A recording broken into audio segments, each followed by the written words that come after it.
ሰላም ጤና ይስጥልን። መላውን ዓለም ያስቆጣና የቀጠናውን ኢኮኖሚ ያናጋ አዲስ መረጃ ደርሶናል። የኢራን እስላማዊ አብዮታዊ ዘብ አሜሪካ ስጋት ሆና እስከ ቀጠለች ድረስ የሆርሙዝ ወሽመጥ በጭራሽ አይከፈትም ሲል ቀጥተኛ ማስጠንቀቂያ አስተላልፈዋል።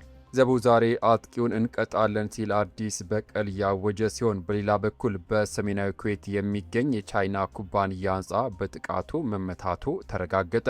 የፓኪስታን መንግስት ደግሞ ሁለቱን ኃይሎች ወደ ድርድር ጠረጴዛ ለመመለስ አስቸኳይ የዲፕሎማሲ ዘመቻ ጀምሯል። በሆርሙዝ ወሽመጥ መርከቦች እንዲመለሱ ስለመደረጉና ስላለው አዲስ ውጥረት በሰዓቱ ታደምጣላችሁ። ቪዲዮን ላይክና ቻናሉን ሰብስክራይብ በማድረግ አብራችን ቆዩ። ወደ ዝርዝሩ ከማለፋችን በፊት የስፖንሰራችንን መልእክት ሰምተን እንመለስ። በወር እስከ 100 ሺህ ብርና ከዚያ በላይ ቋሚ ወራዊ ገቢ ማግኘት ይፈልጋሉ? እንግዲያውስ መርካቶ ተክለ ሃይማኖት የሚገኘው አዲሱ የንግድ ማዕከላችን ለእናንተ የተለየ የኢንቨስትመንት ዕድል ይዞ መጥቷል። ከ11 ካሬ ጀምሮ ያሉ ሱቆችን በ640 ሺህ ብር ቅድመ ክፍያ ብቻ በማስያዝ የባለቤትነት መብቶን ያረጋግጡ።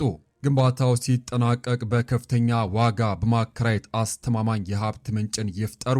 ለምን? ተክለ ሃይማኖት ከፍተኛ የንግድ እንቅስቃሴ በመኖሩ ሱቁ አንድም ቀን ሳይከራይ አያድርም። ወደፊት መልሰው መሸጥ ቢፈልጉ እንኳን በገዙበት እጥፍና ከዚያም በላይ ያተርፋሉ። ለነገው ትውልድ የሚተርፍ ንብረት ዛሬውኑ የያዙ። ቦታዎች የተወሰኑ ስለሆኑ አሁኑኑ ይደውሉ። 0913 71 44 83።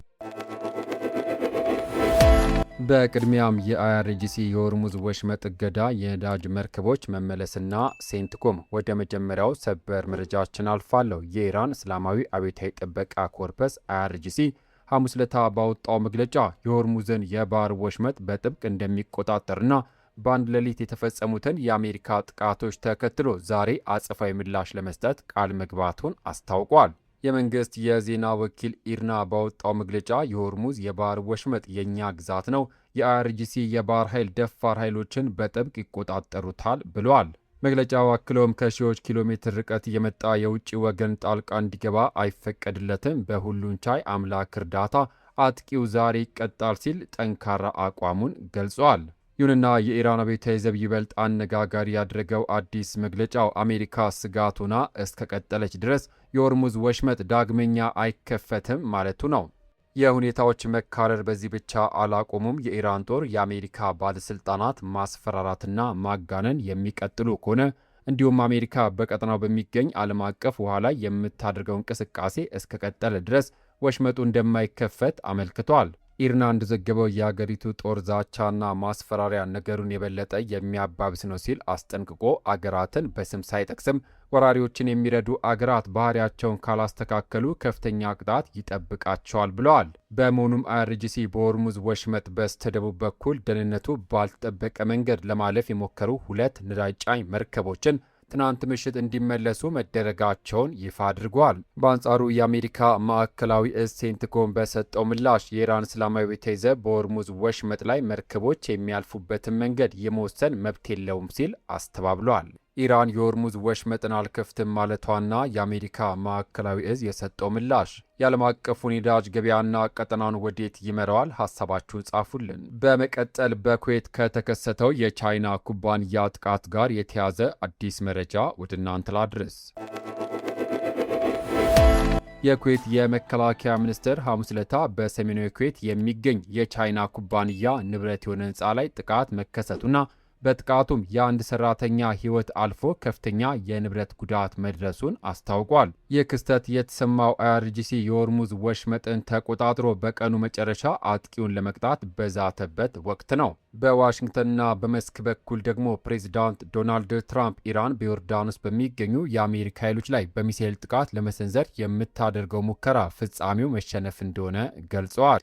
በሌላ በኩል ረቡዕ ዕለት በምዕራብ አዘርባጃን ግዛት በምትገኘው ፒራንሻር ድንበር አካባቢ አቅራቢያ የሚሳኤል ክስተት መታየቱን የመንግስት ሚዲያዎች ዘግበው ጥቃቱን በዩናይትድ ስቴትስ ላይ ከከሰሱ በኋላ ባለስልጣናት ቦታው ሰው የማይኖርበት በመሆኑ ምንም አይነት ጉዳት አለመድረሱን ተናግረዋል። ይህ በእንዲህ እንዳለ ሮይተርስ የክልል ምንጮችን ጠቅሶ እንደዘገበው የየመን ሁቲዎች በባብ ኤል ማንዴብ የባህር ወሽመጥ የሚያልፉ የንግድ መርከቦችን ማጓጓዝ ለማስቀጠል እያሰቡ ሲሆን ከኢራን ባለስልጣናት ጋር ከተደረገ ውይይት በኋላ የቻይና መርከቦች በጥቃቱ ሳይካተቱ ነፃ ሆነው እንዲያልፉ ተደርገዋል። በተመሳሳይ ዜና ኦማን የሆርሙዝ ወሽመጥ ከኢራን ጋር በጋራ ለማስተዳደር አቅርባ የነበረው ሀሳብ የስኬት ዕድል የለውም ሲሉ ከፍተኛ የኢራን ባለስልጣን ማረጋገጣቸው ተገልጿል። የቻይና ኩባንያ በኩዌት መመታቱና በሌላ በኩል የቻይና መርከቦች በባብ ኤል ማንዴብ ነፃ መደረጋቸው የቤጂንግ የወደፊት እርምጃ እንዴት ያደርገዋል? ሀሳባችሁን ጻፉልን። በመቀጠል ውጥረቱን ለማብረድ ፓኪስታን እያደረገች ወደሚገኘው አዲስ የዲፕሎማሲ ጥረት መረጃ